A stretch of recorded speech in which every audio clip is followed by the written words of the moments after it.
రెండు highway projects ఉన్నాయి. ఒకటి ముడా అప్రూవల్తో పాటు వెల్నెస్ సెంటర్ ఇవ్వబోతున్నాం.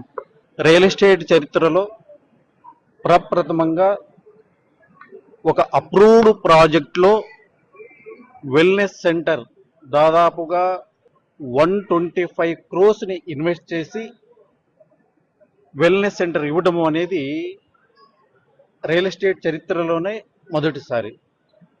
దీనితో పాటు ఆదూరి గ్రూప్ డిటిసిపి లేఅవుట్స్లో కూడా under ground drainage, under ground electricity, CC roads వంటి అధునాతన సౌకర్యాలను కూడా అందివ్వబోతుంది.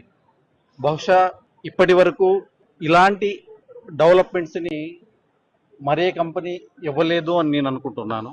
ఆదూరి గ్రూప్కి డెవలప్మెంట్స్కి సంబంధించి సొంత ఇన్ఫ్రాస్ట్రక్చర్ కలిగి ఉండటం వల్ల ఇది సాధ్యమైంది.